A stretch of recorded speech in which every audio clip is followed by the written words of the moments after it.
when it comes to IELTS, true, false, not given questions, one thing that can help you to ensure that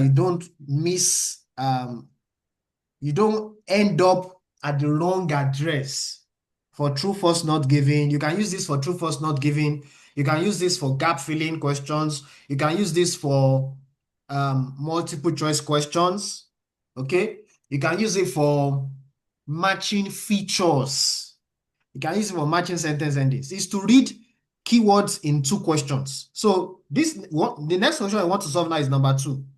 So we are going to identify keywords for number 2 and number 3. Okay, so our keyword for number 2 is going to be what? Adult kakapo produce chicks every year. What are the keywords, AY? Adult kakapo. Adult is a keyword. That's number 1. What else is? So I won't use kakapo as a keyword again because kakapo will show up a lot in this passage. Adult, register that. What else can you pick as a keyword? Produce. Produce. Another word for produce chicks is what? Like to give birth to. Give birth to children. Or we can say maybe lay eggs or hatch Lay young eggs, ones. Okay? Another word for every year is what? Another word for every year is what? Annually. Thank you very much. That's vocabulary. Now, what of question 3? Adult male kakapo bring food back to nesting females. What are the keywords here? Adult male. Male. Very good. Adult male. What else? Bring food. Bring food. Thank you. What else? Nesting females. Nesting female. What does that mean to you when you say nesting female? Probably females that produce They produce young ones and they are in the nest. They're not going out. Yes. All right. So let's go to the passage now. So where are we going to start from? Which paragraph? Are we starting from the beginning? Paragraph 3. Very good. Oh, yeah, read. I'm listening. When you get to your answer for number 2, stop and let me know. Let me see where that you locate when you have seen the answer. Okay, sir. Kakapo are solitary birds and tend to occupy the same home range for many years. Hold on. What is the meaning of solitary? Can you tell me the meaning? Let me see your vocabulary. Like they stand alone. They live alone. That's the word, not stand. They live alone. Okay? They live alone. All right, go on. Okay, sir. They forage on the ground and climb high into trees. They often leap from trees and flap their wings, but at best manage a controlled descent to the ground. They are entirely vegetarian, with their diet including the leaves, roots and bark of trees, as well as bulb and fern frond.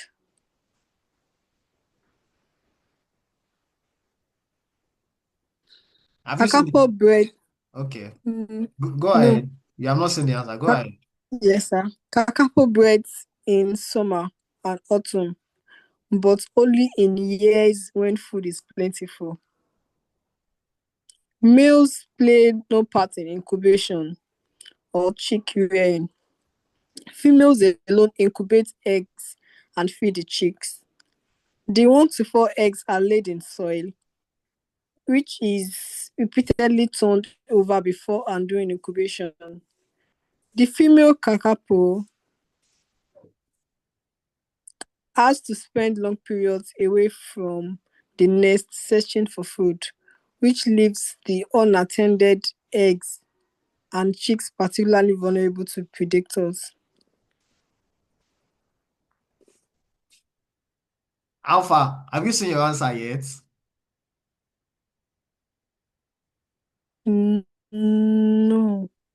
You have not seen adults. You have not seen produce chicks. You have not seen every year. Are you sure? You have not seen year.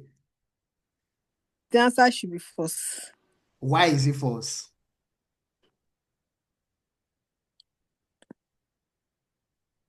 They didn't mention that they produce only in years when food is plentiful. Okay. Now, yeah, thank you very much. So they produce only in year in years when food is plenty. That means Plenty. if food is not plentiful in a particular year, they will not produce chicks. So our number two is going to be what? It's going to be false. False. What of number three? Adult male can couple bring food back to the nesting female. Have you seen that? I've seen it, sir. What's the answer? The answer is false. Where did you arrive at first? Where? Which sentence? That should be that's the last sentence. They said the female kakapo has to spend long periods away from the nest searching for food, which leaves the unattended eggs and chicks particularly vulnerable to predators. That place is not talking about adult male kakapo now. It's talking about female. That sentence you just read now Okay, is let me read talking further. about, he's not talking about adult male, bring food. He's not there. What we are seeing there is that what? Female Okay, okay. is what the female does. So you are looking for a sentence, for you to say false, you need to The look for a second sentence. sentence says males play no part in incubation or chick rearing. Females alone incubate eggs and feed the chicks. Aha, okay. So based on that, you are picking false. Okay. I'm saying you're not given. Eh? I'm confused. Is it that false or not giving up? You don't know which one of the Mm. two. Let me pick one, sir. Oh yeah, pick one. Which one are you picking? Not given. Not giving. Okay. Not giving. It's not part. Okay. What of number four and number five? Okay. What are your keywords for number four? Number four question. Okay. Polynesian rats. Okay. Is that all? Threats to the kakapo. Threats to the kakapo than the Polynesian set. Polynesian settlers. Okay. What of number five? Transferred. Transferred. Rakura Island. Mercury Island. Okay. Other locations. Other location. Risks from feral cats. Okay. Do you know the meaning of feral cats? No. What's the meaning of feral? Feral means wild. Wild, when you say wild, wild animals. You can also say feral animals. You understand? Yes, sir. An example of a feral cat is lion. It's a wild animal. Okay? Tiger, cheetah. Those are what? Those are examples of feral cats. Okay? So now let's go to the passage. Where did you stop? I think you stopped there. Vulnerable to predators. I think that's where you stopped. Yes, sir. Okay, so next paragraph now. Sir. Okay. I want to read the number four question again before I go to paragraph. All right. The Polynesian rat was a greater threat to the kakapo than the Polynesian settlers. So the next paragraph says, before humans arrived, kakapo were common throughout New Zealand's forests. However, this all changed with the arrival of the first Polynesian settlers about 700 years ago. For the early settlers, the flightless kakapo was easy prey. They ate its meat and used its feathers to make soft clunks. With them came the Polynesian dog and rats, which also preyed on kakapo.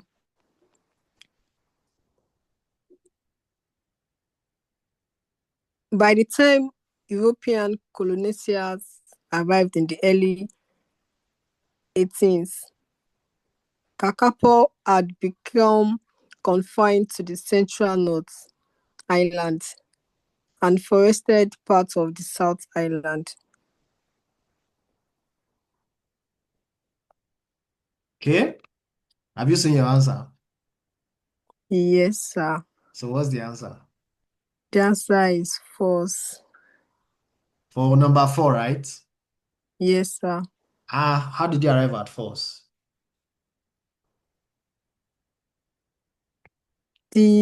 Second sentence of the paragraph I read says, however, This one.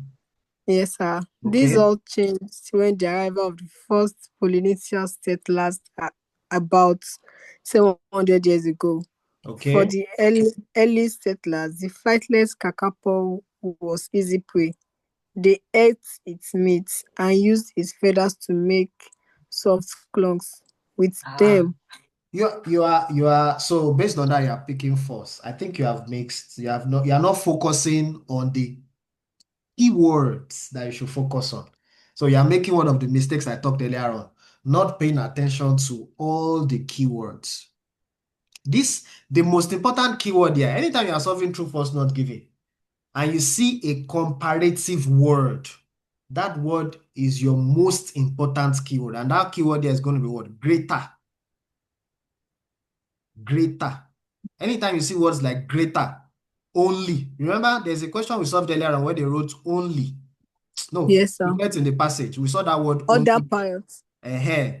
Those are important keywords. That's the same status you give to words like greater, majority, fewer, only, one. You understand? So for you to say that this thing is false, there must be a place where they wrote that Polynesian settlers are a greater threat to kakapo than Polynesian rats. That's the only condition for you to say false. That Polynesian settlers are killing plenty of kakapos and Polynesian rats are only killing few. That's the meaning of threat. Am I right? yes, sir, So if you look at it now, it says that what before humans arrived, human refers to Polynesian settlers. Okay, kakapo were common. However, all of this changed when the Polynesian settlers arrived 700 years ago. Now they've mentioned Polynesian settlers. They've not mentioned rats. Look at the next sentence. For the early settlers, the fightless kakapo was an easy prey. In other words, they were catching those animals. They ate the meat and used the feathers to make soft cloak. With them, who is the them? The other, the Polynesian land. settlers. With them came the Polynesian dog and Okay. rat, which also, so this dog and rat also ate the kakapo. So it's not only the human beings that were eating the kakapo, the dogs were also eating them, the rats were eating them. Now look at the next sentence. By the time the European colonizers arrived in the early 1800s, kakapo had become confined to the central North Island. Can you see they are not comparing again? They just told us that Yes, human sir, beings eat them, dogs eat them, rats eat them. This issue of greater than, we can't see the comparison in the passage. So anytime you can't see comparison like that in the passage, then your answer is going to be what? Your answer is going to be not given. Do you get my point now? So yes, sir, words like this, greater, lesser, fewer, many, more, majority, all those words, I call them what? I like to call them buzzwords. You need to what? Pay attention to them whenever you are solving what? True, false, not given questions. You need to prioritize them as what? Prioritize them as the most important keyword in the statement. I hope you get my point. yes, sir. So let's move on. Let's move on to the next question. So just read on. Continue reading from where you stopped. So I want to check the question again.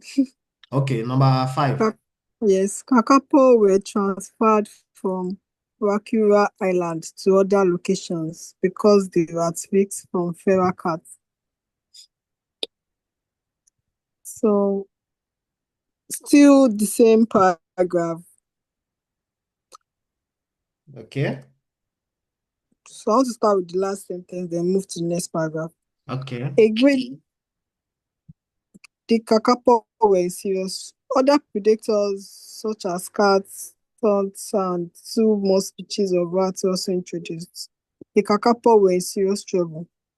In 1896, the New Zealand government launched its first attempt to save the kakapo. Conservationist Richard Henry led an effort to relocate several hundreds of the birds to predator-free Resolution Island in Falkland. Unfortunately, the island did not remain predator-free. SARS arrived within 6 years, eventually destroying the kakapo population. By the mid-1900s, the kakapo was practically a lost species. Only a few clung to life in the most isolated part of New Zealand. Okay. Have you seen enough information to answer the question? So let me follow. All right. In 1974, a new initiative was launched, and by 1977, 18 more kakapo were found in Foreland. However, there were still no females. In 1977, a large population of males was spotted in Wakira, a large island free from stoats, ferrets, and weasels. There were about 2,000 individuals, and in 1980, it was confirmed females were also present. These birds have been the foundation of all subsequent work in managing the species. Okay. Unfortunately, predation by feral cats on Wakira Island led to a rapid decline in kakapo number. As a result, during 1980 to 97, the surviving population was evacuated to three island sanctuaries: Coatfish Island, Maud Island, and Little Barrier Island. However, breeding success was hard to achieve. Rats were found to be a major predator of kakapo chicks, and an insufficient number of chicks survived to offset adult mortality. By 1995, although at least 12 chicks had been produced on the island, only three had survived. The kakapo population has dropped to 51 birds. Okay. So can you answer now? Yes, I can. What's the answer? The answer is true. The kakapo were transferred from Rakwira to other location because they were at risk. So why are you picking true? What's your basis for picking true? The the way unfortunately started, the next, I think the fifth or sixth paragraph, that says, Okay. unfortunately, predation by feral cats on Wakira Island led to a rapid decline in kakapo number. So because of these feral cats, the numbers of these birds reduced. So as a Okay. result of this, yes, during 1980 to 97, Okay. those ones that survived, they were evacuated from Wakira Island and they So were taken three other to, places. sir? I said to three other places, to three other Yes, sir. sanctuaries. So our Yes, answer is sir. going to be true. The Yes, sir. statement is true, fully supported. Okay, what of number 6? Okay. Number six question says, one recovery plan initiative that helped increase the kakapo population size was caring for struggling young birds. Okay. So the next paragraph says, the critical situation prompted an urgent review of kakapo management in New Zealand. In 1996, a new recovery plan was launched together with the specialist advisory group called Kakapo Scientific and Technical Advisory Committee and a higher amount of funding.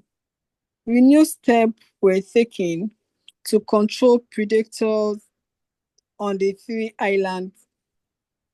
Cats were eradicated from Little Barrier Island in 1980, and possums were eradicated from Scotland Island by 1986.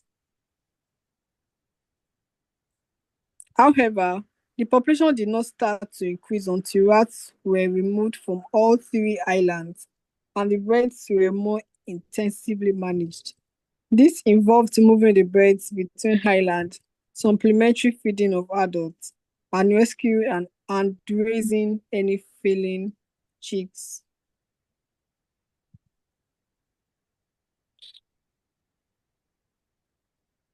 Okay. So have you seen anything to support your answer?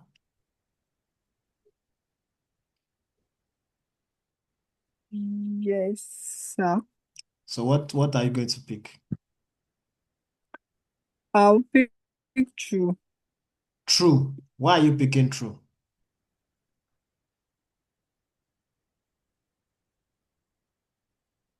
From the question, like the reason why there was a recovery plan. The question says one recovery plan initiative that helped increase the kakapo population was caring for struggling young Struggling. birds. Can we see anything like struggling young birds? Yeah. See the place where they wrote one recover. See the way where they wrote recovery plan. See the recovery plan. That's the name. It's probably the name of a project. Okay. This is the first time they mentioned it in the passage. A new Yes. recovery plan was launched together with specialist advisory group called Kakapo Scientific and Technical Advisory Committee and a higher amount of funding. Renewed steps were taken to control predators on the 3 islands. Cats were eradicated from Little Barrier in 1980 and possums were eradicated from codfish in 1986. However, can you see that all the sentences I've read, have you seen anything like care for struggling young birds? Is it there so far? No, sir. I've not seen anything like care for young birds. Care for young birds is not yet there. However, the population did not start to increase until rats were removed. They've not yet started talking about, they've not mentioned care for young birds. And the birds were more intensively managed. This involved moving birds between islands, supplementary feeding of adults, and rescuing and hand raising any failing chicks. They've not mentioned anything about care for young birds. You understand? That is not Yes. complicated. After the first 5 years of the recovery plan, the population was on target. By 2000, 5 new females had been produced, and the total population had grown to 62 birds. For the first time, there was cautious optimism for the future of Kakapo, and by 2020, a total of 210 birds was recorded. Care for Recorded. young birds, I've not seen it yet. Have you seen it? No, sir. Yeah, the population, the recovery plan helped to increase kakapo population. One recovery plan helped to increase the kakapo population was let me say, one recovery plan initiative that helped to increase kakapo population was caring for struggling young birds. It's not there. The only initiative they mentioned, look at the initiatives that they mentioned. Number one is what? Eradicate cats. Yes. Number two, eradicate possum. Okay. Number three, remove rats. Number four, intensive management of birds. This involved what? They now gave us the meaning of intensive management of birds because some people will say, is this not the meaning of caring for birds? They told us the meaning. This involved moving the birds between islands. One, supplementing feeding of adults. Can you see that they mention adults? If they wrote adults in the past. All right. So, um, AY, are you there?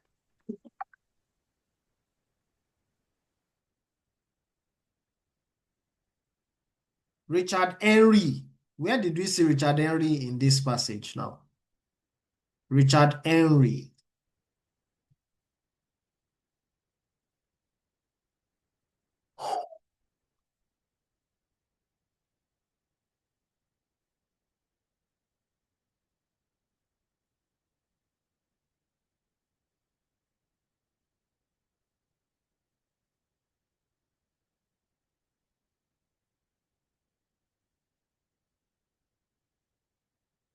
So looking at the passage, let me see before, okay, AY, are you there?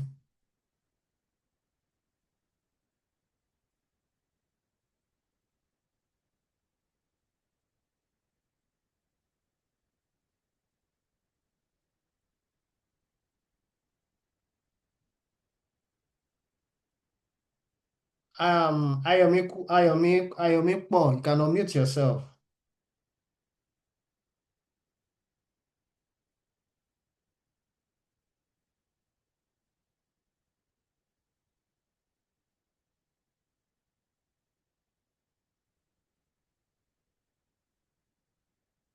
I can't hear you. Are you guys hearing me? Let me know if you are hearing me. Let me see. Let me be sure you guys are hearing me. Can you hear me? If you can hear me, let me know. All right. So this next question says that Richard Henry, a conservationist, tried to protect the kakapo. A definite sighting of female kakapo in Rakwira Island was reported in the year. So I'm supposed to mention a particular year. So I'm looking at the passage. I think we saw Rakwiri towards the end earlier on. Rakwiri here. So this thing says a definite sighting of female. So there are still no females. In 1997, in 1977, a large population of males were spotted. Okay. Then there were about 200 individuals, and in 1980, it was confirmed females were also present. So this one should be 1980. 1980. 1980. 1980 should be the answer. Okay. Then I hope you guys agree with me on that. Let me know if you agree with me on that. Number 11 says the recovery plan included an increase in dash. So there's a place where they wrote recovery area on. This place where they wrote, where is that recovery? Yeah, this place, yeah, this recovery plan. So increase in something. So let's look at the recovery plan, increase in something. So I can pick funding. I can see higher amount of funding. So that could be one of the things that they increased. But let me check the other measures. Let me underline this. Higher amount of funding. Higher amount of funding. Renewed steps were taken to control predators. Cats eradicated. Possums eradicated. Population did not start increasing until. So that's the only thing that they increased funding. So I can make this number 12. Increase in funding. Funding. Number 13. A current goal of the recovery plan is to maintain the involvement of dash. Involvement of dash. Maintain the involvement of dash in kakapo protection. So involvement of what? So this is current goal. Let me see current goal. Today, so this is where we're going to see current goal. Today, kakapo management continues to be guided by the recovery plan. Its key goals are minimize the loss of genetic diversity, restore and maintain sufficient habitat to accommodate the expected increase in kakapo population, and ensure stakeholders continue to fully engage. Fully engage means involvement. Who are we fully engaging? Who can tell me the answer? Who are we fully engaging in this process? Who are we fully engaging? Who are we fully engaging in this process? Anybody?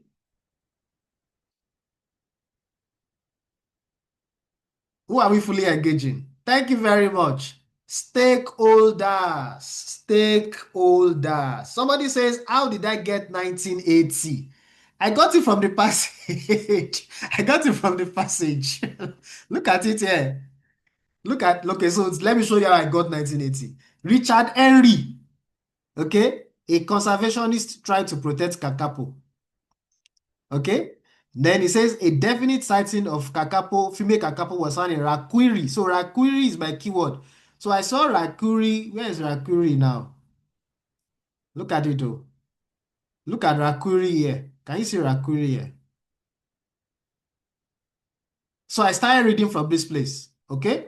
So if you read from this place, they said that word. However, there were still no females.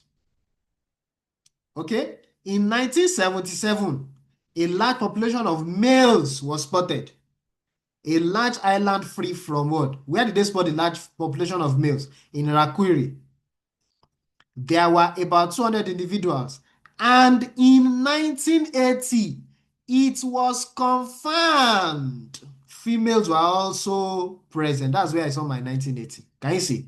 In 1980, it was confirmed that females were also what? Present. Can you see where I saw the answer now? Let me see your response. Let me be sure you have seen it. That's where I saw the 1980. Okay? So gap filling questions, very straightforward. Very, very straightforward.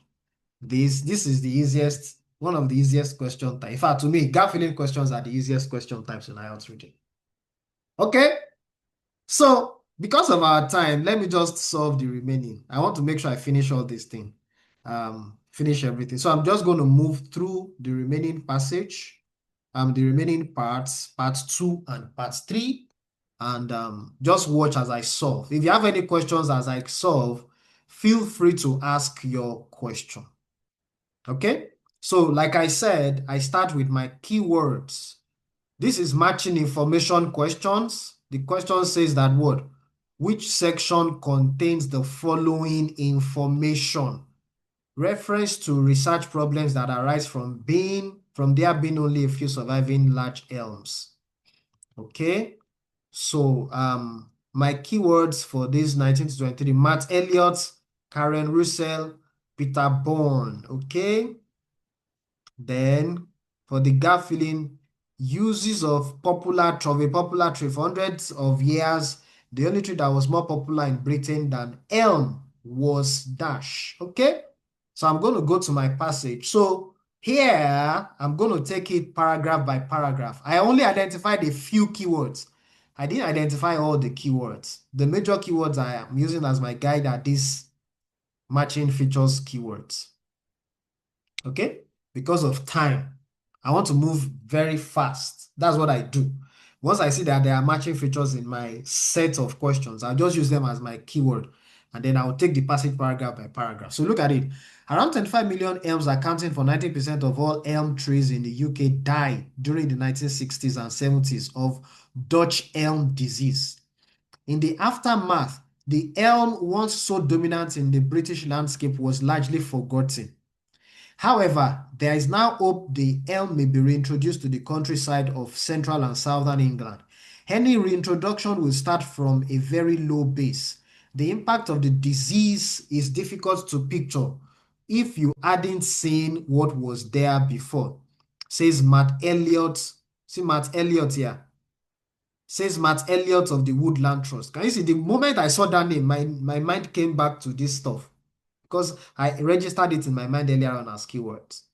You look at old photographs from the 1960s, and it's only then that you realize the impact elms had. They were significant large trees then. They were gone. They were significant large trees. Then they were gone. So look at it, everybody.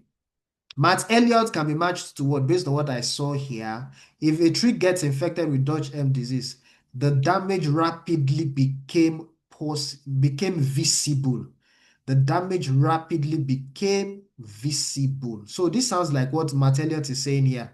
This place here where it says they were significant large trees, then they were gone. That sounds like a rapid event. Then they were gone. So I can match this number 19 to A for now. For now, let me check the others. It may be better to wait and see if mature elms have survived. No. There must be an explanation for the survival of some mature elms. No, that's not what he said here. We need to be aware of the insects. No. You understand the Dutch elm effect. Hold on. You understand the effect Dutch elm disease has had when you see evidence of how prominent the tree once was. Yes, when you see evidence, the evidence is when you look at old photographs. When you look at old photographs. So this number 23 can also be matched to A. This number 23, I'm very sure of it. This number 2019, I may change my mind for this number 19. I'm not sure yet. So I've solved 2. Let me check the gap filling. For hundreds of years, the only tree that was more popular than elm. They didn't talk about any tree that was more popular than elm here. The only tree I'm seeing here is elm. Elm, that's the only tree here. Elm. So I can't solve the gap filling yet. What of the matching information? Reference to research problems that arise from there being only a few surviving large elm. Research problems. They didn't mention any research problems here. Details of a difference of opinion. No. Reference to how Dutch elm disease was brought into Britain. Did they talk about how it was brought into Britain? They just mentioned the disease here. A description of the conditions that have enabled a location in Britain to escape. They didn't do that here. Reference to a stage at which young elms become vulnerable to Dutch elm. No, they didn't talk about young elms becoming vulnerable here. Let's move on to the next paragraph. The disease is caused by a fungus. Where is it now? How it is caused? Um, a description of a condition. No. How it was brought to Britain. The disease is caused by a fungus that blocks the elm's vascular system, causing the branch to wilt and die. The first epidemic, which occurred in the 1920s, gradually died down, but in the 70s, a second epidemic was triggered by shipments of elm from Canada. That's it. How the thing came into Britain. That's number 16. We saw it in paragraph B. We are seeing it in paragraph B. This is how it was shipped. It was brought into what? Into Britain. This thing says shipments of elm from Canada. The wood came in the form of logs, destined for boat building, and its intact bark was perfect for the elm bark beetles that spread the deadly fungus. This time, the beetles carried a much more virulent strain that destroyed the vast majority of the British elms. So here, I've solved number 16. Number 17, a description of the conditions that have enabled a location to escape. No. A stage at which young games. No. Reference to a research problem. No. So I can't see anything else there. Did they mention any name in this paragraph B? There's no name in this paragraph B. What of the gap filling? More popular than them? No, it's not there. So let's move on to paragraph C now. Today, elms still exist in the southern English countryside, but mostly in low hedgerows between fields. We have millions of small elms in hedgerows, but they get targeted by the beetles as soon as they reach a certain size. Says Karen Russell. There's a name, Karen Russell. See it here, option B. So look at it closely. We have millions of small elms in hedgerows, but they get targeted by beetles as soon as they reach a certain size. As soon as they reach a certain size. Is there anything like that here? Number 20, no. Number 21, no. Number 22, no. Okay? Once the trunk of the elm has reached 10 to 15 centimeter or so in diameter, it becomes a perfect size for the beetles to lay eggs. Okay, there's something about that in the matching information. Stage, look at the number 18. Stage at which young elms become vulnerable to Dutch elm disease. That's the stage here. The stage at which what? The tree trunk has reached 10 to 15 centimeters in diameter. That's when they become vulnerable. So number 18 is matched to paragraph C. That is the place where we got the information from, paragraph C. We got it from paragraph C. Then let's go on.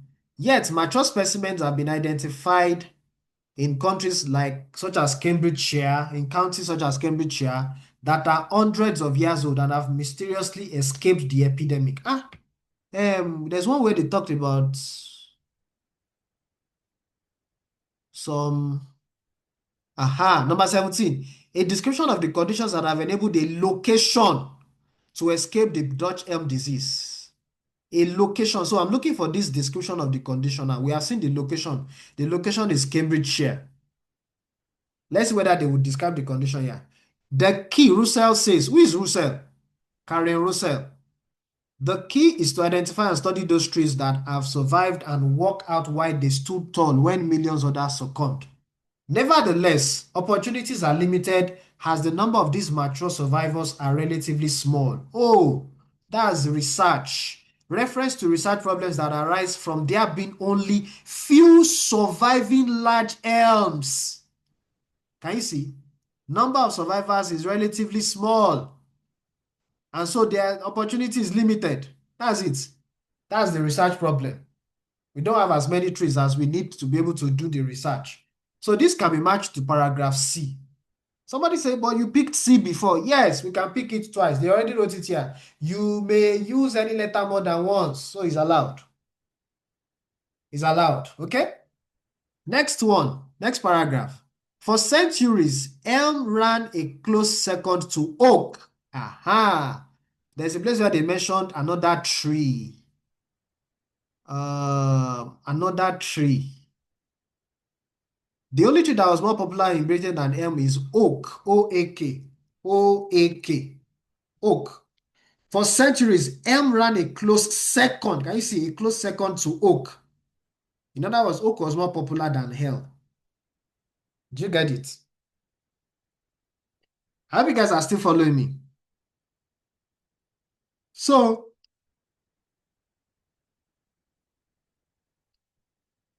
next sentence now says what? Not only was elm common in European forests, it became a key component of birch, ash, and hazel woodlands. The use of elm is thought to go back to the Bronze Age when it was widely used for tools.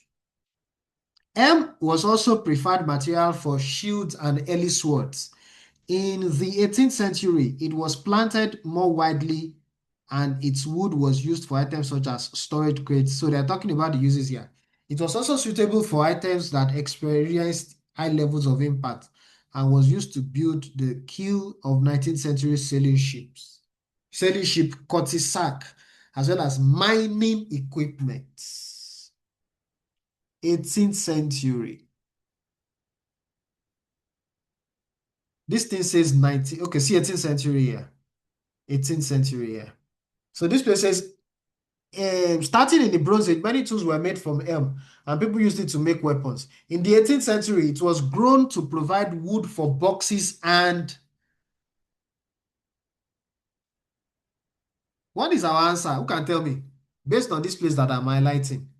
What is the answer to number 25? Anybody? Based on this place that I put in color red. What is the answer to number 25? Anybody?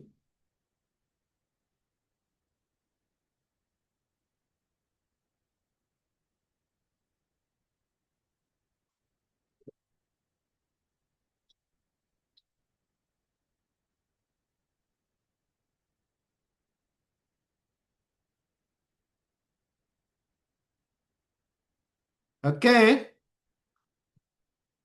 Thank you very much. Flooring. F-L-O-O-R-I-N-G. Wood for boxes. Boxes is a paraphrase for what's it called now? Storage crates. Storage crates. Okay. Now let me ask a question and then I'm going to point to something that I mentioned earlier on. Some people may see this question and they will say, okay, provide wood for keel. Keel. K-E-E-L. And it makes sense grammatically. But by the rule of proximity, flooring is actually closer. Flooring is closer to our word. It's closer to other words on the list. For example, flooring is closer to boxes, storage crates. Flooring is closer to what? Provide wood. Was used for. Wood was used for. That's provide wood for.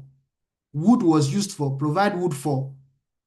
Flooring is closer, is more proximal, has a higher proximity than what? Eel. So we can't say the answer is kill, even if kill makes sense grammatically. That's what I call what? Proximity rule. Any word you put in the gap must fit in grammatically, and it must be closer to surrounding words. In other words, the words that are in this sentence, when you check those words in the passage, they must be very close to flooring, F-L-O-O-R-I-N-G, and that's the case. So our answer should be what? Flooring. Do you get the gist? Next sentence. Due to his strength, M was often used for mining equipment and the Cortisax dash. Okay? Cortisax what? Who can tell me the answer to number 26? What is the answer to number 26? Anybody?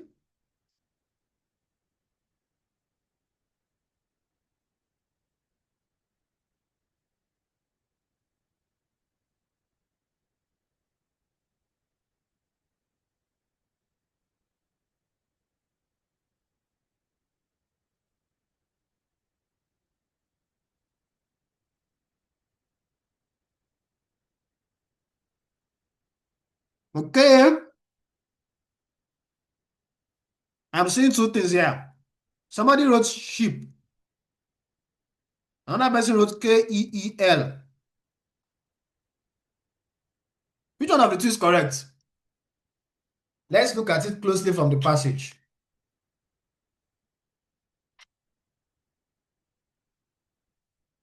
Cortisax. Look at the passage. Look at Cortisac here. That is the name of a sheep.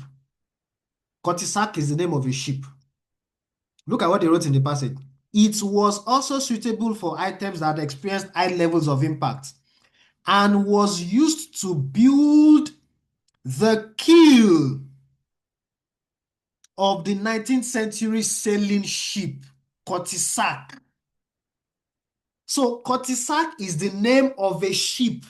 So you cannot say the Cortisac's ship. No, ship is not the correct answer. The correct answer should be what? Keel, Keel. What is the meaning of keel? Keel is part of a ship. I think is the what's it called now? I think it's the front part of a ship. Let's check, let's be sure. What is the meaning of keel? Look at it. Keel. The lengthwise timber or steel structure along the base. Okay, it's in the base of a ship. Okay, the base, keel is located in the base of a ship for supporting the framework of the whole ship. Look at it here. The base, bottom, underside. So that's it. Keel is part of a ship. So I've solved all the gap filling. Let's go back to our matching statement question, our matching information questions. Details of the difference of opinion of introducing no. Description of the conditions that have enabled a location in Britain to escape. This place, I think I saw something like that earlier on. Okay, what are the reasons for the survival? Look at this thing here. What are the reasons for their survival? Avoidance, tolerance, resistance. We don't know where the balance lies between the three. So, a description of the condition. I think I'm going to pick, that's paragraph C. This is paragraph C here. I'm going to pick C for now until I see a better alternative. Paragraph D, I've read paragraph D. There's nothing to match to paragraph D. Paragraph E, given how ingrained elm is in British culture, it's not surprising that the tree has many advocates. Among them is Peter Bourne. Okay, I saw Dutch elm disease on food as a small boy. The elm seemed to be part of rural England, but I remember watching trees just lose their leaves, and that really stayed with me. Today, the city of Brighton elms total 17,000. Local factors appear to have contributed to their survival. Look at it. This is our answer to that last question that I solved. I'm going to change my mind. See this place here. Local factors appear to have contributed to their survival. Whose survival? The elms. that tree that we are reading about. Look at the local factors. Strong winds from the sea make it difficult for the determined elm-bark beetle to attack this coastal city's elm population. Strong wind. That's what they are describing here. So this paragraph E is going to be matched to what? Um, I'm going to pick E instead of C. I think E is a better match. Then this thing that this man is saying here, the elm seems to be part of rural England, but I remember watching trees just lose their leaves. I remember watching trees just lose their leaves. That sounds like a sudden event. That's pointing at one of the matching statement questions, matching features question. Who is talking here? That's Peter Bond. Peter Bond is talking here.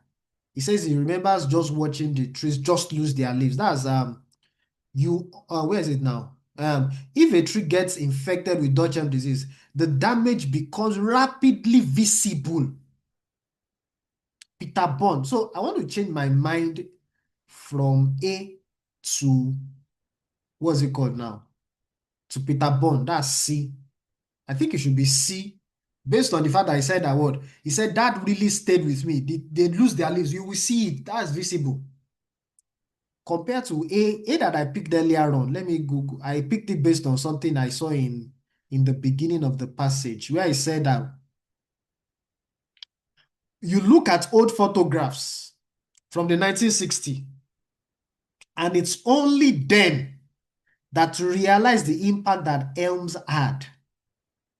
So this one is I think that Peter Bond is better. That's what I feel anyway. I think it's better because it says, I remember, he's talking about his own personal experience that he saw trees just lose their leaves. That thing, it was rapid and it was visible. So let's go on. Let's go on. Next paragraph. Any prospect of the elm returning relies heavily on trees either being resistant to or tolerant of the disease. This means a widespread reintroduction would involve existing or new hybrid strains derived from resistant, generally non-native elm species. A new generation of seedlings have been bred and tested to see if they can withstand the fungus by cutting a small slit on the bark and injecting a tiny amount of the pathogen. The effects are very quick, says Russell. You return in 4 to 6 weeks and the trees that are resistant show no symptoms, whereas those that are susceptible show leaf loss and may have died completely. So here, now this is getting interesting. This thing I just read now is still pointing at number 19. Look at this thing, what they wrote here. What they described here. Who is talking here? The person talking here is Russell. The effects are very quick. This thing says the damage rapidly becomes visible.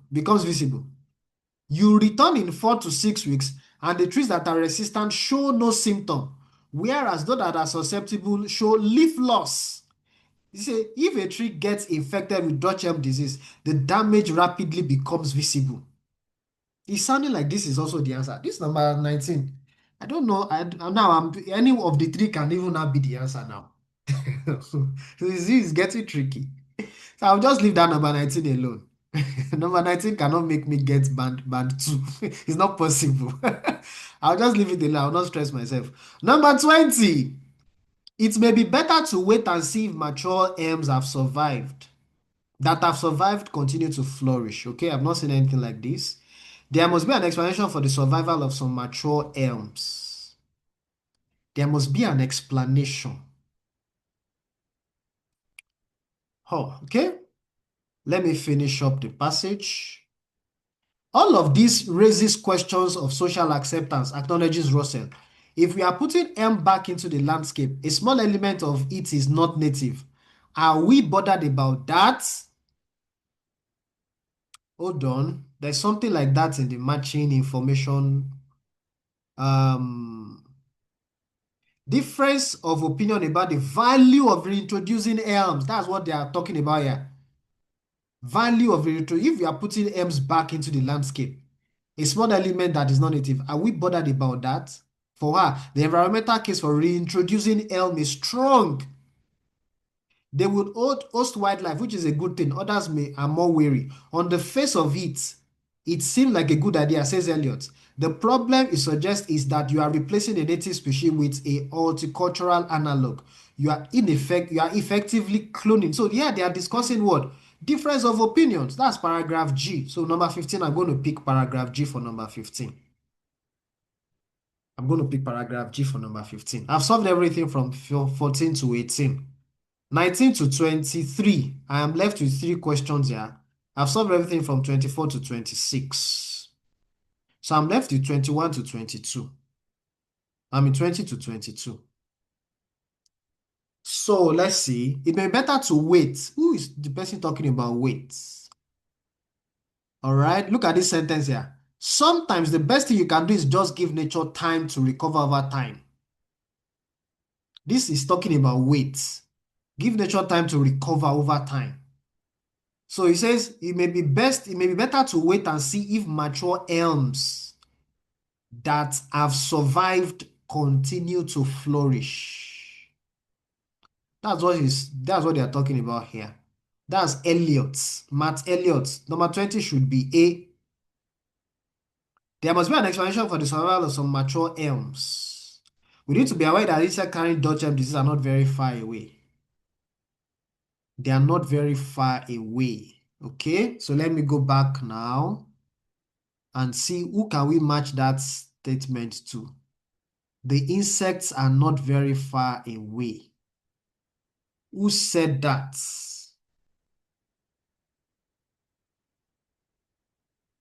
Let me look at it closely again. The impact of the disease, you look at old pictures, okay? Fungus, the beetles. This time the beetles that carried much more virulent strain, okay? Today, elm still exists in southern England countryside. We have millions of small elms, okay?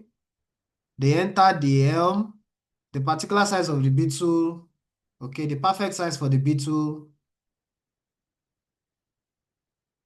The key, Russell says, is to identify and study those trees that have survived.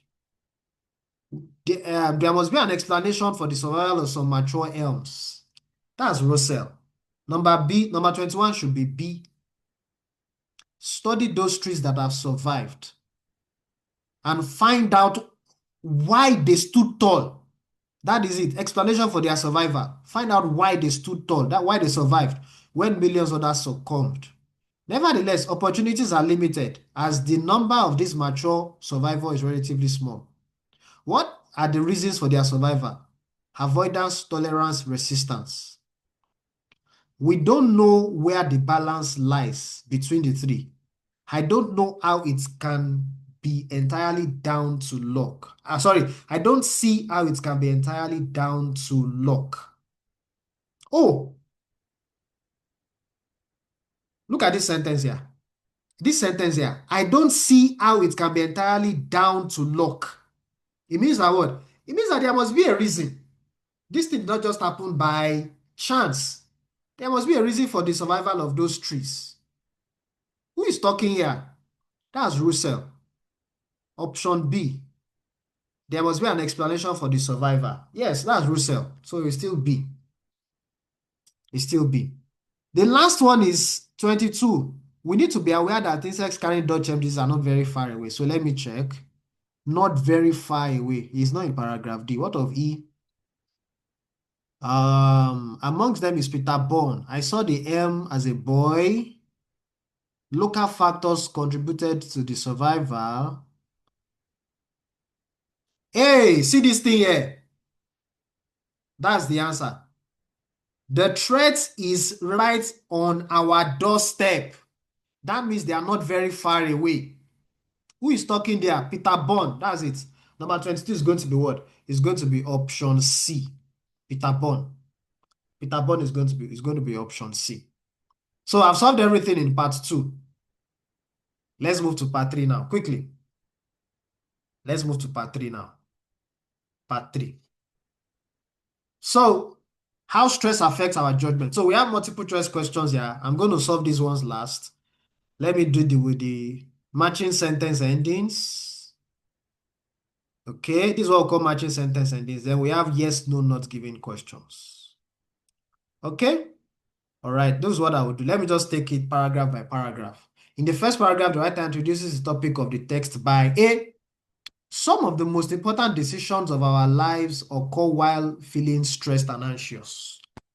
From medical decisions to financial and professional ones, we are all sometimes required to weigh up information under stressful conditions. But do we become better or worse at processing and using information under such circumstances? Okay, so what are we seeing here? They are making a case for something that, okay, do we become stressed? We make important decisions when we are stressed. And then they give us examples of some of those decisions. And then it says that what? Are we better or worse when we make decisions under stressful situations? Okay. In the first paragraph, the writer introduces the topic of the text by defining some commonly used terms. Did they define any term in this paragraph 1? No, they did not define any term. Questioning a widely held assumptions. Sorry, a widely held assumption. Which assumption is here? There's no assumption here. I can't see any assumption here. Mentioning a challenge faced by everyone. Yes, there's a challenge here. The challenge is that we make decisions when we are feeling stressed and anxious. Important decisions. C might be our answer.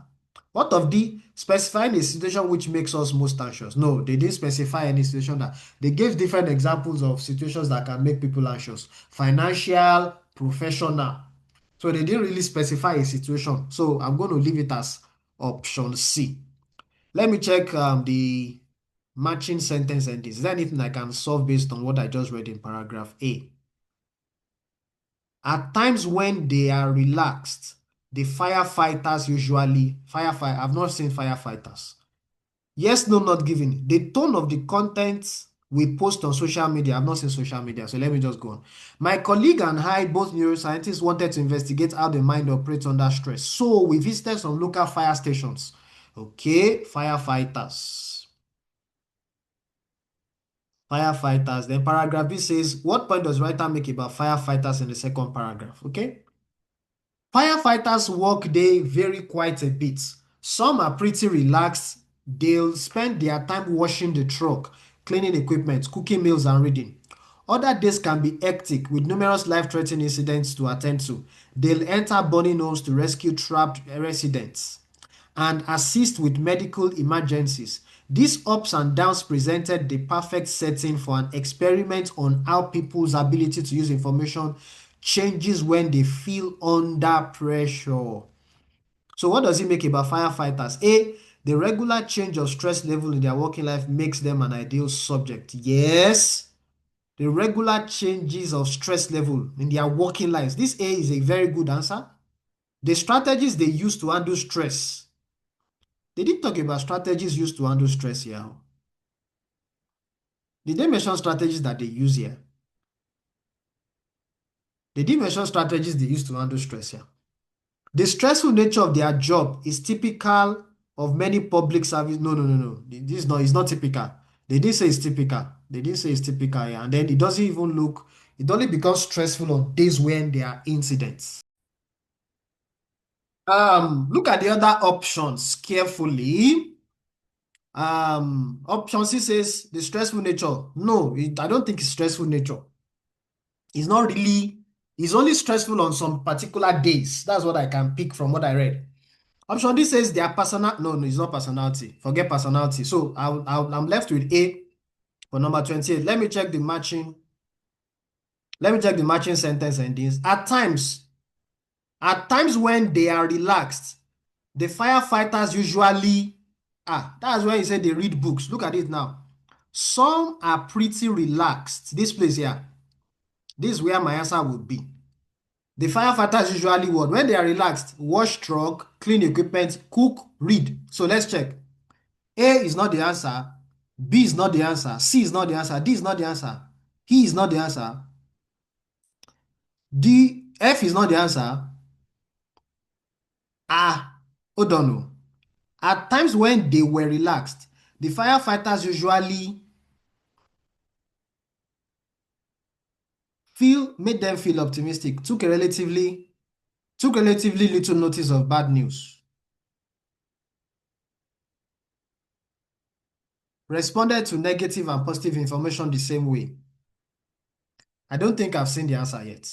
I can't pick anything based on this yellow part, this yellow colored part.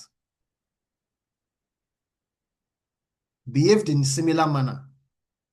No. I don't think this F is going to be the answer. The firefighters usually behaved in a similar manner. No. Let me read on. Any other out of the yes, no, not given? Social media, no.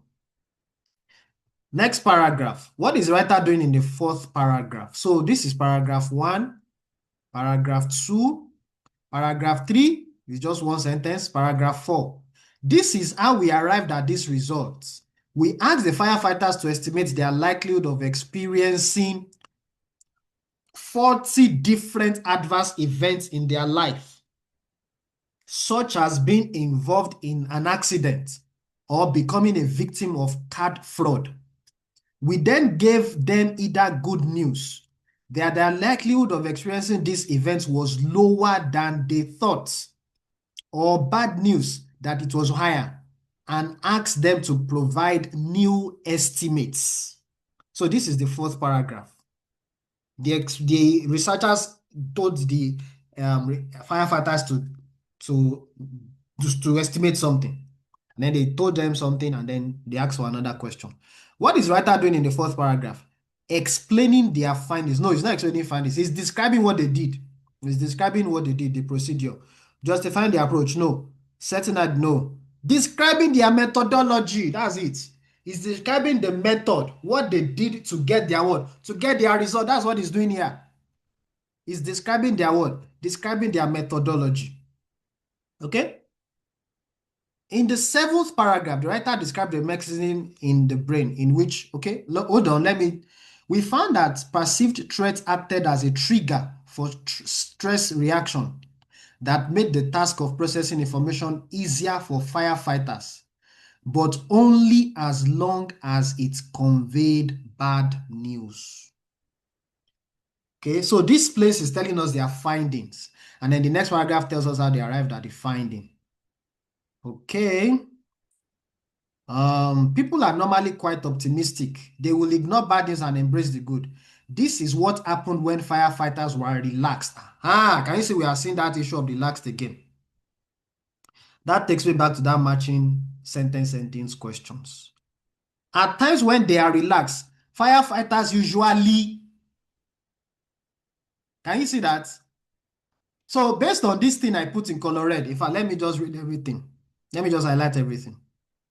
Based on this part I'm putting in color red, who can tell me the answer to number 31? What will be the answer to number 31? Based on this part that I put in color red, anybody? What will be the answer to number 31? I can see some comments. Somebody said A. Another person said B. People are normally quite optimistic. They will ignore, you see this dash here. This dash means this is what people do to represent optimism. How do you demonstrate optimism? You ignore bad news and you embrace good news. That's the meaning of being optimistic. That's what this person is saying. This is what happened when firefighters are relaxed. So in other words, when firefighters are relaxed, they do like other people. They ignore bad news and embrace good news. Do you get it now? What's it called now? So look at it. At times when they were relaxed, the firefighters usually made them feel optimistic. This option A looks correct, but the way that sentence is constructed is confusing. It's confusing. That option A cannot fit in. Ideally, what they should have written is what? The firefighters usually behaved in an optimistic way. Something like that, not made them. What is the them? Who is this them referring to? Who is the them referring to? You can't tell me who the them is referring to. So it can't be A because of this them made them feel optimistic. No, that A is a very wicked trap. If you have picked it, you have picked a very big trap. B says at times when they were relaxed, the firefighters usually took relatively little notice of bad news. Aha! Look at it. It says that word. They ignore bad. So they do like other people. They ignore bad news. That's what we saw earlier on. So this number 31 is going to what? It's going to be B. They ignore bad news. They took little notice of what? Of bad news. They took little notice of bad news. The researchers noted that when the firefighters were stressed, so look at it here now. But when they were under stress, a different pattern emerged. Under these conditions, they became hypervigilant to bad news, even when it had nothing to do with their job, such as learning that the likelihood of a card fraud being higher than they thought. So let's pick our answer based on this. What is going to be the answer to number 32? Researchers noted that when the firefighters were stressed, they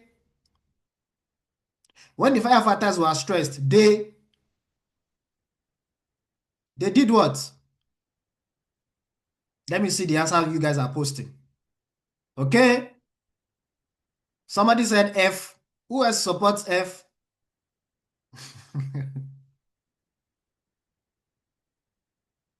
He says that what? From the passage, our answer should be what?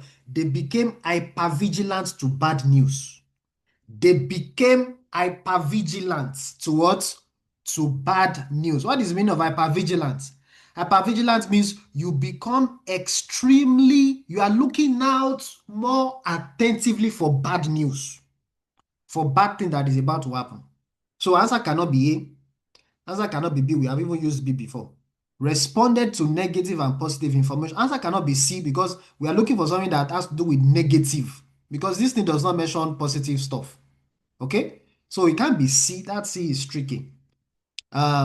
They were feeling under stress. When firefighters were stressed, they were feeling under stress. No, it can't be D.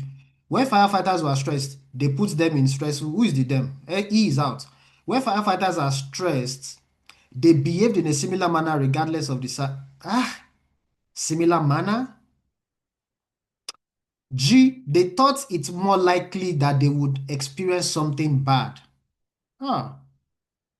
They thought it's more likely. This G might be our answer. This G might be our answer because all the other options, they don't fit in very well. So by the rule of elimination, I think I will go for option G. They thought it's more likely. Hypervigilance to, where is it now? Hypervigilance to bad news. Bad news. You can see something bad is here. Something bad. They will experience something bad. So let me just leave it as G. G is the only one that looks somehow okay. The others are definitely not appropriate. The others are definitely not appropriate because some of them, they don't fit in grammatically. The others don't fit in terms of the context of the passage. When the firefighters were told good news, they always dash. So let's see good news. In contrast, stress didn't change how they responded to good news. So what is the answer? When firefighters were told good news, they always what? What is our answer going to be? It can't be A, made them. This made them is always a problem. Took relatively, we've already used B. Responded to negative and positive information the same way. Let me see. When they were told good news, I'm looking for something about stress didn't change how they responded to good news. Okay. So when the firefighters were told good news, they always were feeling under stress. No. They always no. They always believed in a similar manner. This one is going to be F4. They always behaved in a similar manner. They always behaved in a similar manner. The answer is going to be F. To me, the answer should be F. Let me see. Let me see what you guys are picking. Okay, some people are picking F, some people are picking C. C responded to negative and positive situation in the same way. When the firefighters were told good news, they always responded to positive and negative. I won't pick C because of this positive. Positive is the same thing as good news. Good news and positive is the same, are the same thing. But this one, this F is like it doesn't use the word positive. It doesn't use the word good. So that's why I'll go for F. Behaved in a similar manner regardless of the situation. So I'll just go for F. For F should be the correct answer. Then next one, number 34. The student cortisol level and heart rate were affected when the researchers, hold on. So students cortisol level, they've moved on to another group of subjects now. Let me check the multiple choice. Paragraph 7. Where's paragraph 7? Oh, 1, 2, 3, 4, 5, 6, 7. So this is paragraph 7 here. When we experience stressful events, a psychological change is triggered that causes us to take warnings and focus on what might go wrong. Brain imaging reveals that this switch is related to a sudden boost in neural signal important for learning, specifically in response to unexpected warning signs, such as faces expressing fear. In the seventh paragraph, the writer describes a mechanism in which in the brain. So this part focuses on the brain. So what happens? This switch is related to a sudden boost in neural signal important for learning in response to unexpected warning signs. So this is it. In the seventh paragraph, the writer describes a mechanism in which the brain enables people to respond more quickly. Respond more quickly. Is there anything like more quickly? This place says sudden boost. Let's check. Answer may be A. B says in the brain in which, sorry, the writer describes a mechanism in the brain which results in increased ability to control our levels of anxiety.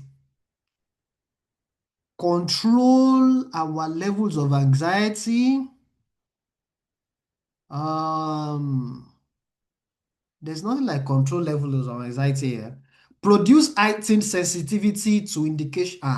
This C also looks like a good answer. Produce heightened sensitivity. This place says that what? A physiological change is triggered that causes us to take in warnings and focus on what might go wrong. That's heightened sensitivity to indications of external threats. This one says respond quickly. This one says heightened sensitivity. I think heightened sensitivity is better than this one. This issue of respond. Okay, this place says specifically in response to. Wow. Can you see why I said option multiple choice are tricky? Answer is going to be between A and C. What's D? Is activated when there is need to communicate a sense of danger. No, they didn't talk about communicating. Communicating means you are transmitting information to another person. This place is about receiving information. Receiving information. The answer is between A and C. For me, I'll just go for C. Anytime I'm in a dilemma like this, and, and the answer is between A and C or A and B, I usually go for B or C. I usually go for B or C. I don't let multiple choice questions stress me, honestly. Let me just leave it alone. Let me move to other questions. This yes, no, not given. I've not seen anything about social media yet. Let me check. What of this matching sentence? Students cortisol. Where's cortisol here? Back in our lab, we observed the same pattern in students who were told they had to give up a surprise public speech, which would be judged by a panel recorded and posted online. Sure enough, their cortisol levels spiked. Their heart rate went up and they suddenly became better at processing unrelated yet alarming information about rates of disease and violence. Number 34 says students' cortisol levels and heart rate were affected when the researchers When the researchers gave them should we call it a bad news? Yes, we can say a surprise. Hold on, no. We observed the same pattern in students when they were told they had to give a public speech.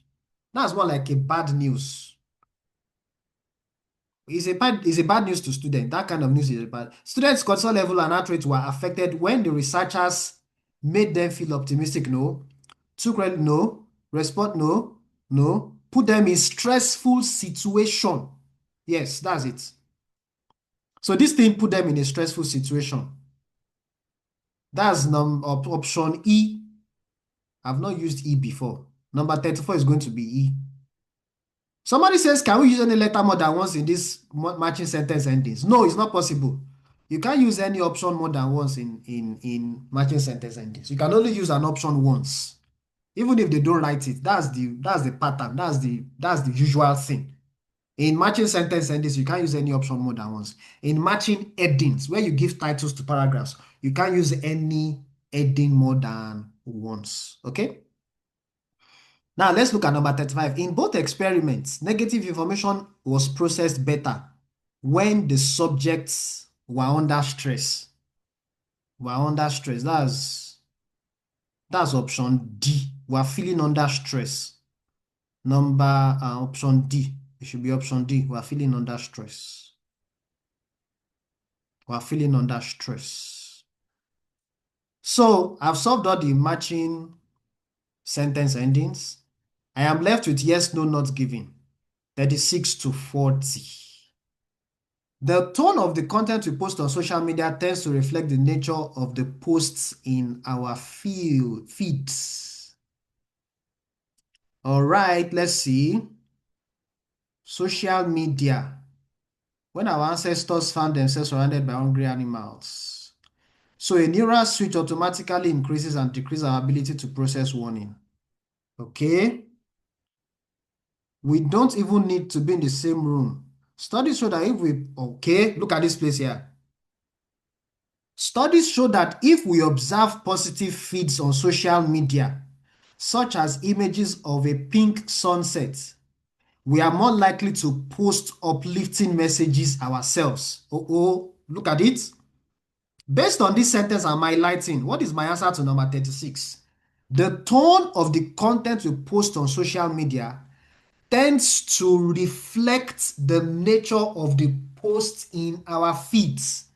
Is this statement yes? Does it agree with the claims of the writer? Is it no? Or is it not given based on this place that I highlighted? What is the answer to number 36? Is looking very straightforward. This number 36 is looking very straightforward. The answer should be yes. The answer should be yes. Yes, it reflects the nature of the post because it says that if we see positive stuffs on our social media feed, then we are most likely going to post something positive and uplifting. Okay? 37.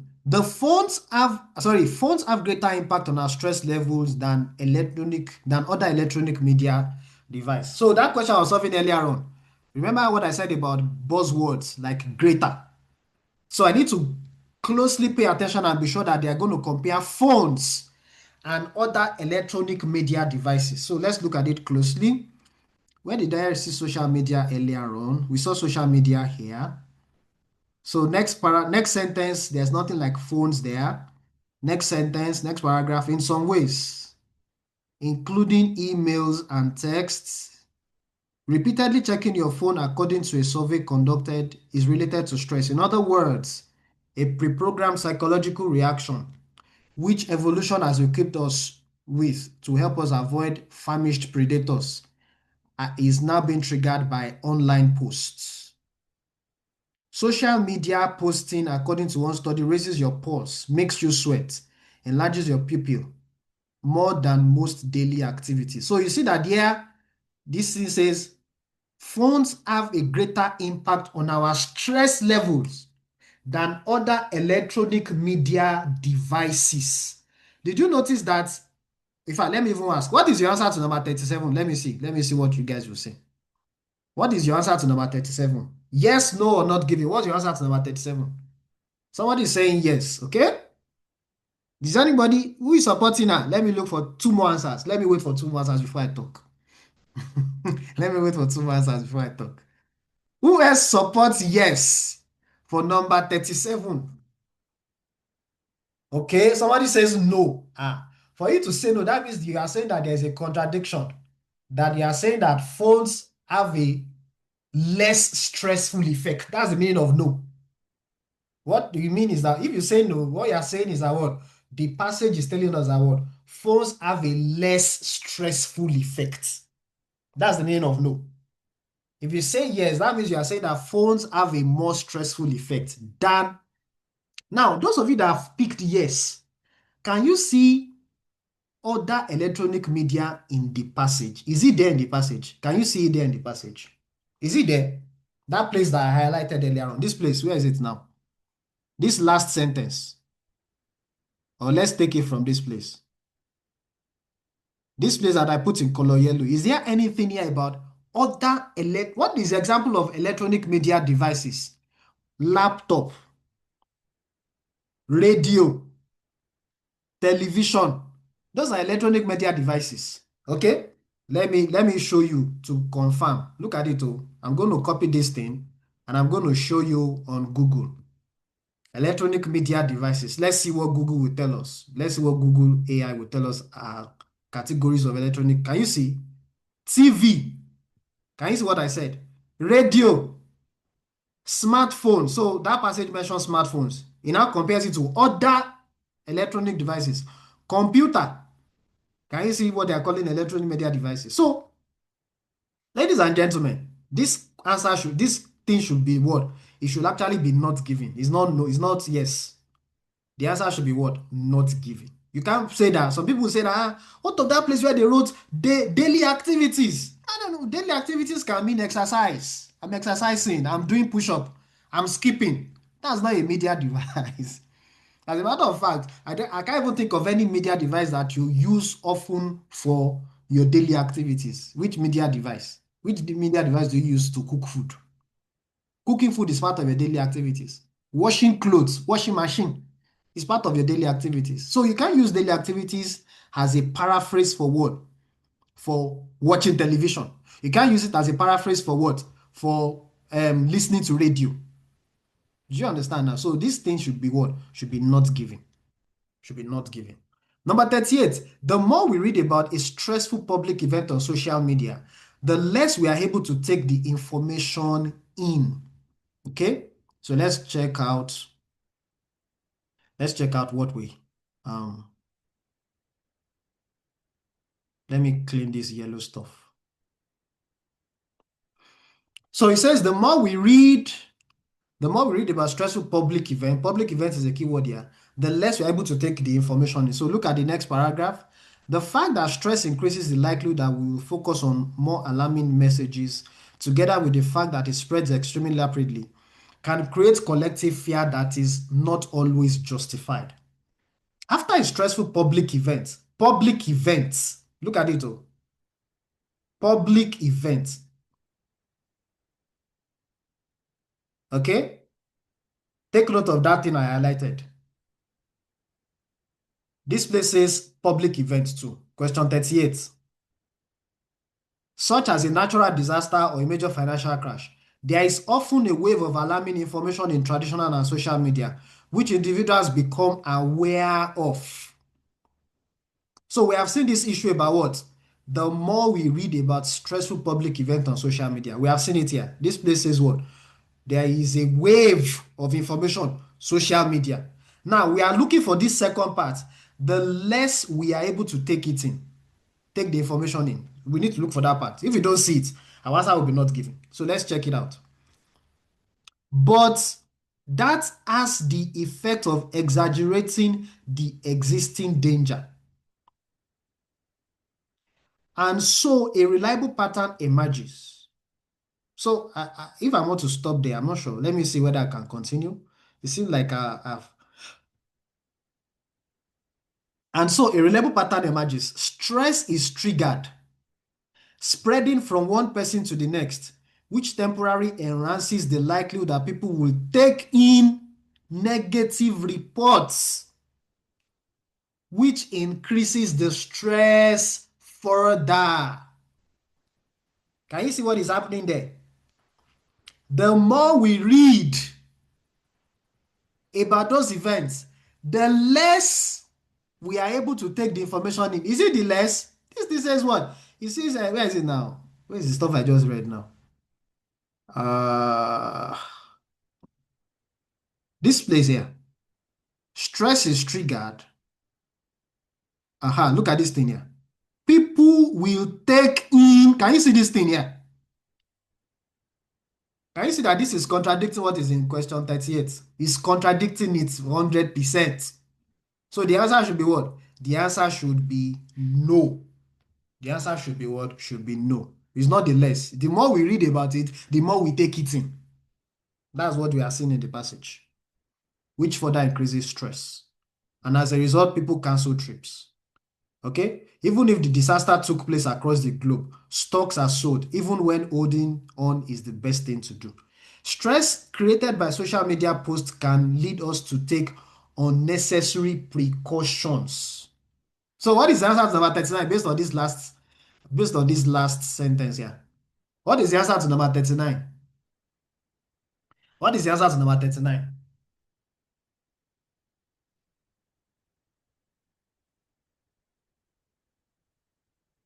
Yes, very correct. Number 29 is going to be what? Number 39 is going to be yes, it's fully supported. People do honest. Look at where this place where it says that what? Even when holding on is the best thing to do. In other words, it's not necessary for you to sell your stocks. Hold on to it. Don't sell it. It's not necessary.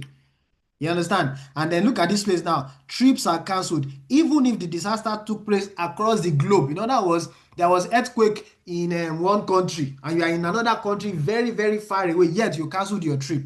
It's not necessary. You don't need to cancel any trip. The earthquake will not get to your country, but people will still do it. So our what? Our answer is going to be what? Our answer is going to be what's it called now? Yes. Number 39 is going to be yes. Yes. Then number 40, our tendency to be affected by other people's moods can be used in a positive way. So look at it. Let's check it out. The good news, however, is that positive emotions such as hope are contagious too and are powerful in inducing people to act to find solutions. Being aware of the close relationship between people's emotional states. Hold on. Our positive emotions are contagious. Our tendency to be affected by other people's moods can be used in a positive way. Positive emotions are contagious too and are powerful in inducing people to act to find solution. Yes, find solution, that's a positive thing. Being aware of a close relationship between people's emotional state and how they process information can help us frame our message more effectively to become conscientious. So what's the answer to number 40, everybody? What is the answer to number 40? Number 40 should be yes. Yes. 100% supported. Number 40 is fully supported. So I've solved everything, ladies and gentlemen. I've carefully tracked all the questions. It has taken us a lot of time, I guess, because of the exercise we did for part A, for part 1. So let's submit now and see what our score will be. Let's see what our score will be. 37 over 40. Number 3 is supposed to be false instead of not giving. Spelling error. Can you see spelling error here, everybody? I mentioned this earlier on. Remember what I said? One of the reasons for what? Wrong answers. Can you see spelling error? Very basic. Then number 19. What's this number 19? We are going to do self-correction. The remaining are correct. So let's go and check self-correction now for number. There's one true false not given that is wrong. Adult male kakapo. This one is supposed to be false. Look at it here. I hope Ayomiku is still on this call. Look at it here. I intentionally did not talk about this one when she was answering it. The Polynesian rats was a greater threat to, hold on, no. Which one am I solving? Where is the one that is wrong?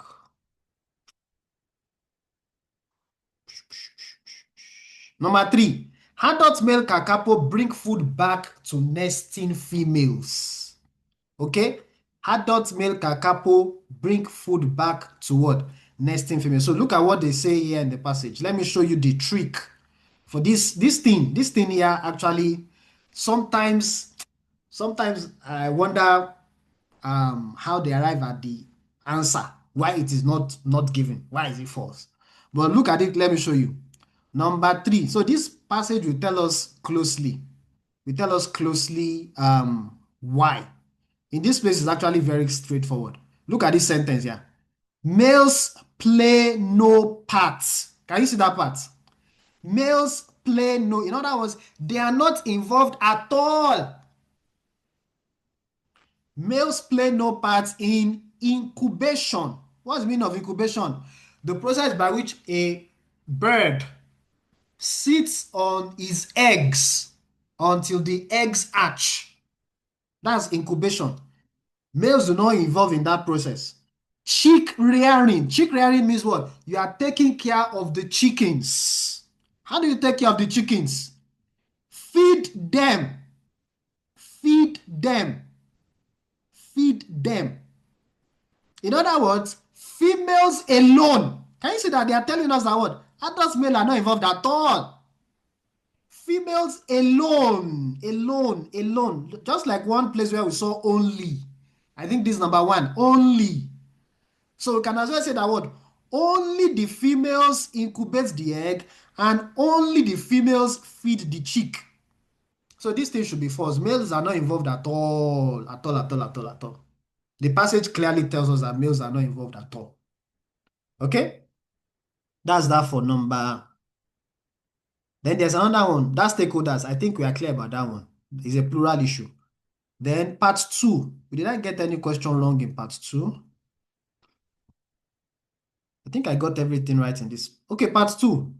Number 19 is wrong for part two. If a tree gets infected with Georgian disease, do you remember? You guys remember this number 19 that I changed my mind 3 times for this number 19. Do you guys remember number 19? I changed my mind 3 times for this one. So they are saying that word. So let's check the explanation of this website. Let's see. The passage says that the result of the disease can be seen very soon, after 4 to 6 weeks. If the tree is weak, it can lose leaves and it might die. This shows that damage from the disease happens fast.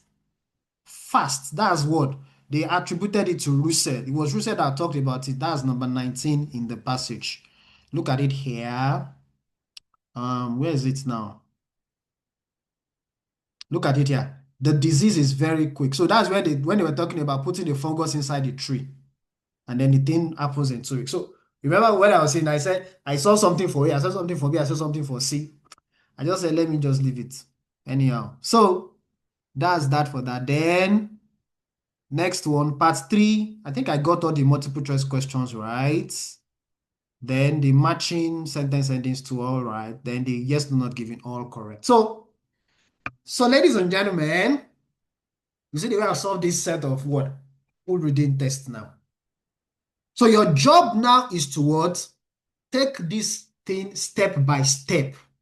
Okay? Practice, learn how to deal with what? Gap filling questions, true, false, not given questions, all the different question types.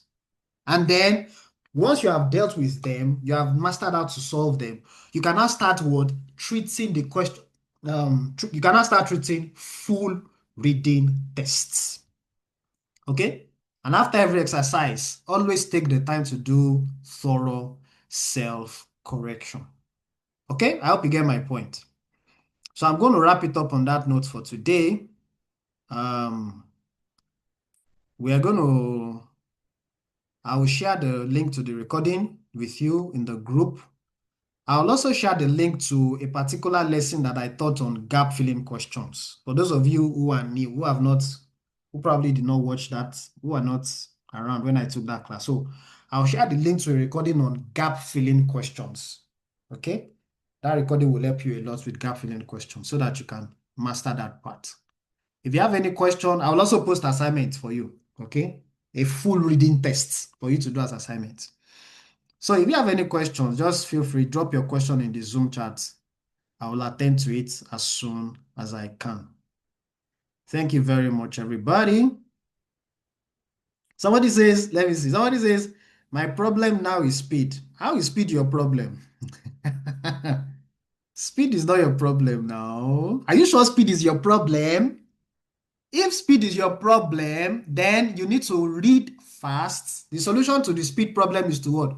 Read through the passage quickly, okay, speedily, scan through the passage quickly, identify your keywords quickly, think quickly. Everything you do with IELTS reading, do it quickly. That's it. That's the solution to speed. You understand? You identify keywords quickly. What's it called? Scan through the passage quickly. You time yourself. You set a timer. You understand? That's how you deal with the problem of speed. It's about practice. I think I talked earlier on about speed drill. Speed drill. So that's what you will do. You set your timer. You carry your phone and you set your timer and you do a speed drill. You force yourself to do it. Do you understand now? That's how you practice doing that over and over and over until your speed improves. You understand? That's how you do your speed drill. So, thank you very much. Enjoy the rest of your day. I need to go now.